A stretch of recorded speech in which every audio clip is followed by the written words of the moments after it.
Hello, my friends on YouTube. Today is Monday, the 15th of February 2021.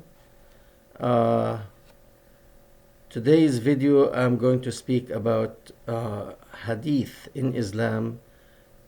It starts by saying, whoever changes his religion, kill him. The reason I'd like to speak about this subject is I received a question about one singer, Kuwaiti singer, a woman from Kuwait.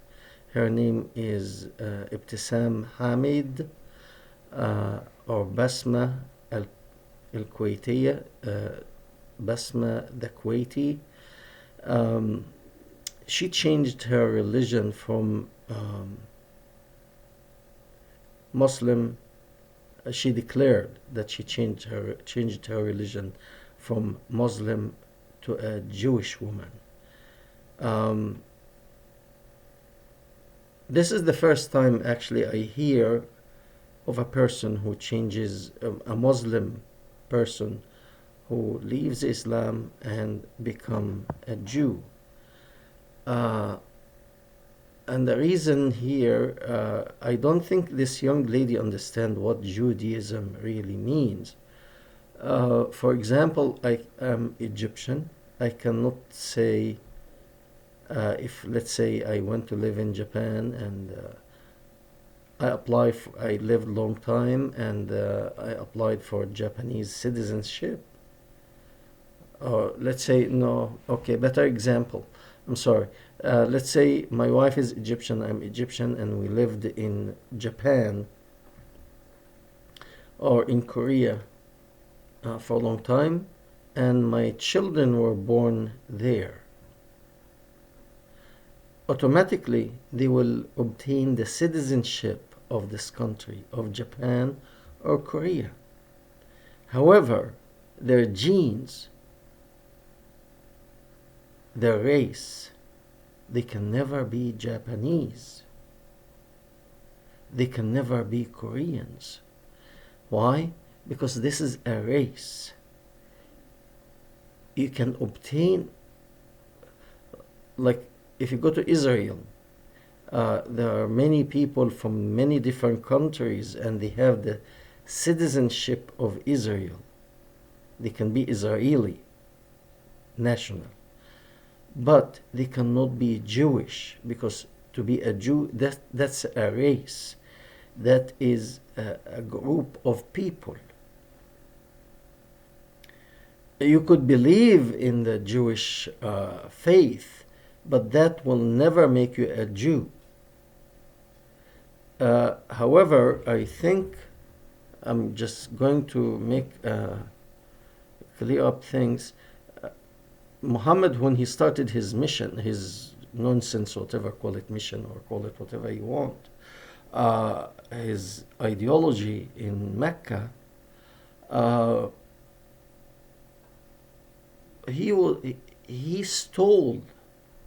You see, he was a merchant going from one area to another, traveling with the Jewish people who are primarily were merchant at this time.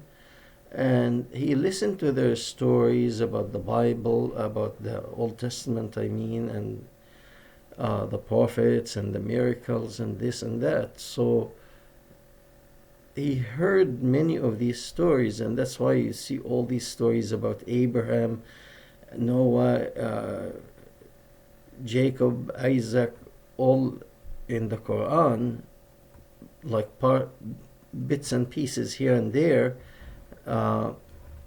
Because he heard these stories from the Jews. So most of the Islamic religion, I would say even about 80% of it is stolen from the Jewish faith.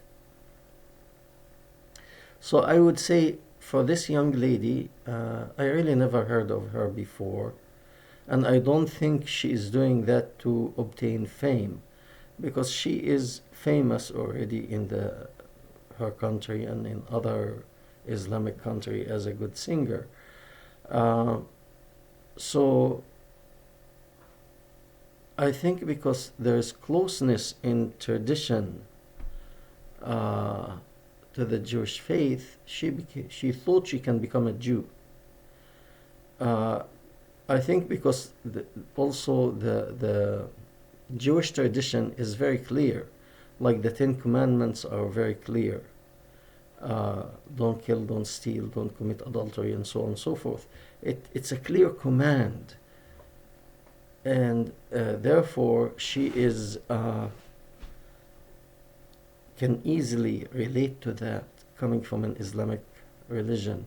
Muhammad practically repeated the Ten Commandments, uh, except that in the Jewish faith, the Ten Commandments in one section, Muhammad put them like divided into 10 different pieces, and he put one commandment here, one there, and 2-3 chapter later another one, he saw another one there.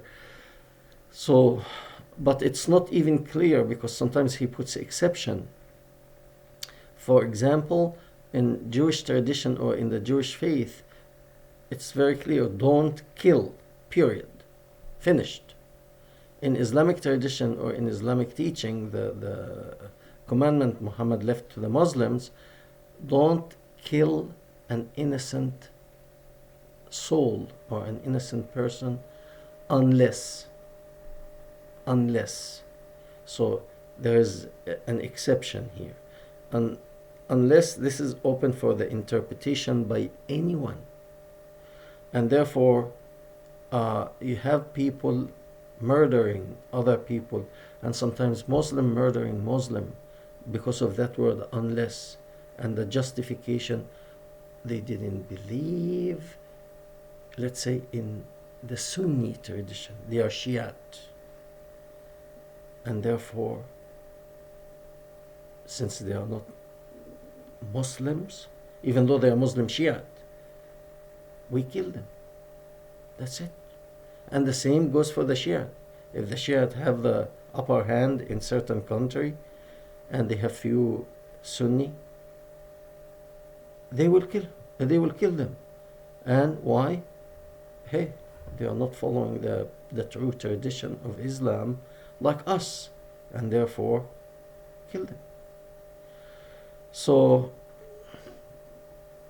because of that unclarity in Islam, she can relate to the Jewish faith more, and she can see it's more clear. That's my opinion why she became a Jew. But again, she can follow the Jewish tradition, but she will never be a Jewish person. Most of the people actually I know of, it's either they become from Islamic tradition, either they become atheist, non-believers, or agnostic, or Christian. Many became Christian.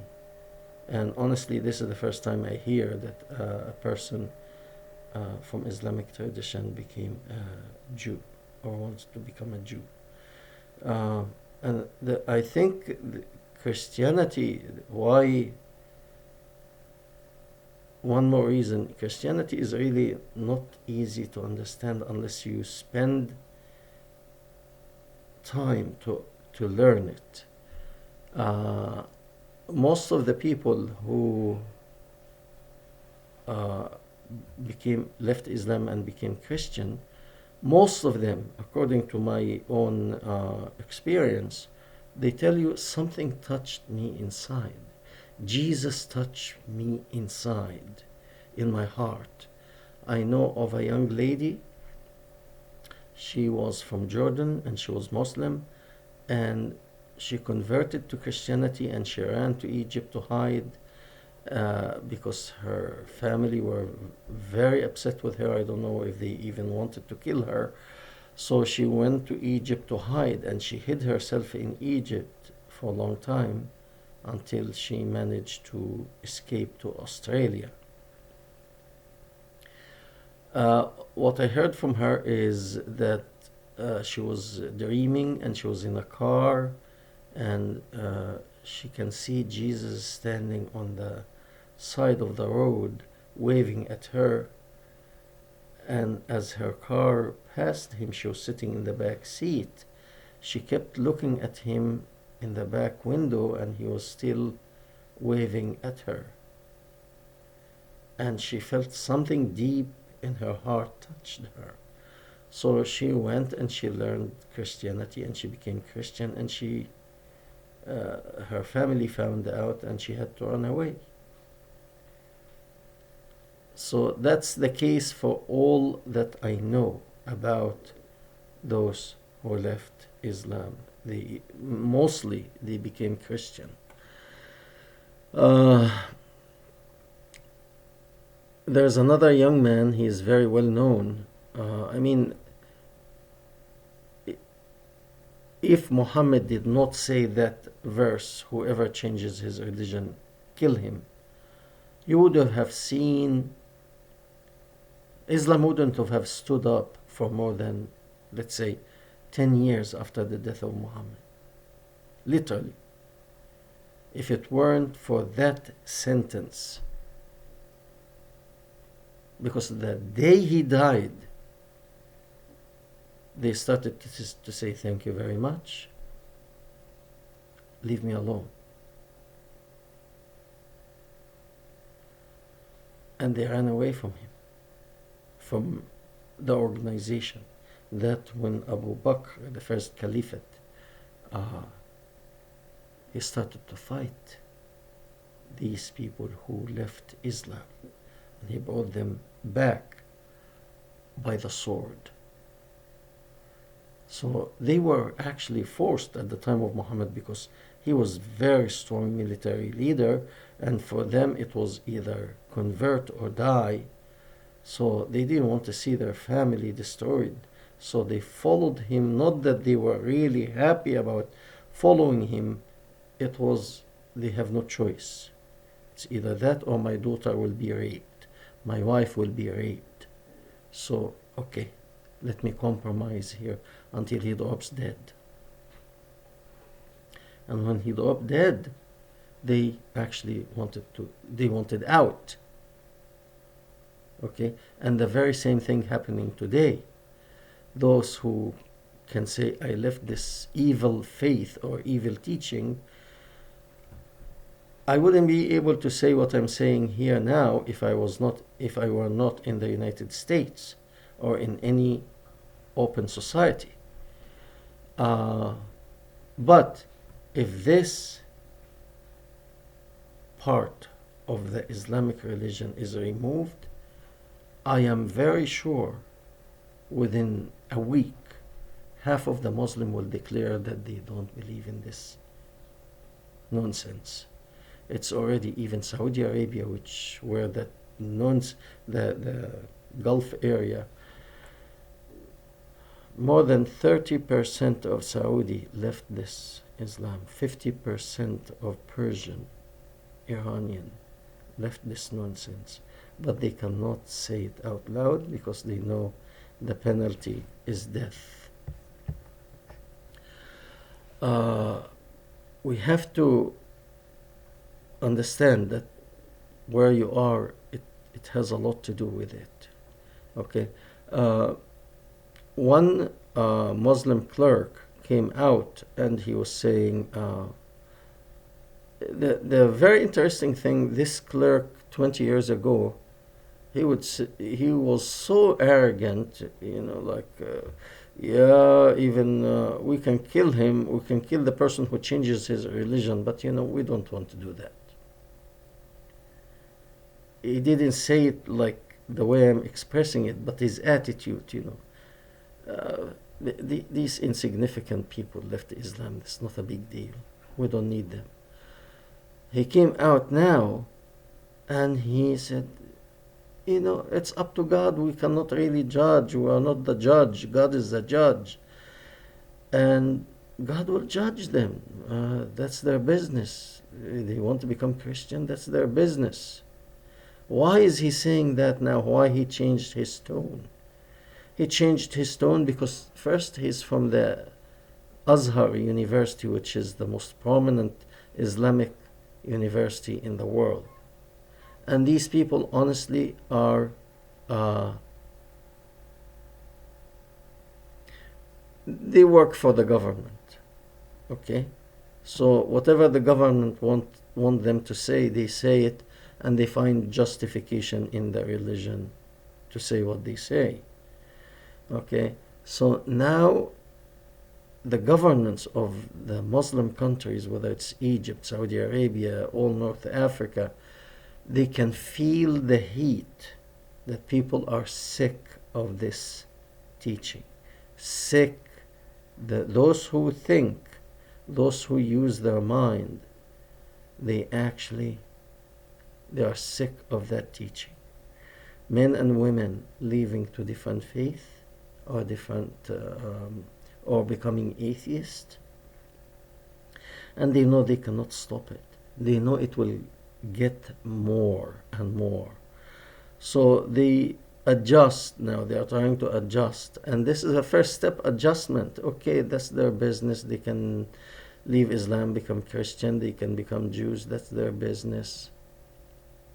We are not going to say kill them. You see, there is a change of attitude, but it's not that a change of heart. It's a change of attitude. Okay? And they know there will have to be another step. Basically, Islam, I made a video before that Islam really cannot stand anymore. I can't remember the name of it, but I can see it, and they can see it. Okay? Islam is standing on one leg, practically, now. If it's not half a leg. One more thing I would like to speak about, a lady by name Lekva. I hope I'm pronouncing her name correctly. She wrote a comment on my last video, and I would like you, she speaks about responsibility, and I gather that she is Christian because she put biblical support to her point of view, and it's an amazing thing. And why I'm saying that, it is because she is emphasizing so much human responsibility, which is like we cannot really sit back and let things happen, which many people, unfortunately, I'm not saying only Christian, of all faith, we let things happen by sitting back. Let's say, for example, I give an example. In Germany during the Holocaust, many people did not really like what Hitler was doing to the Jews, but nobody stood up. Nobody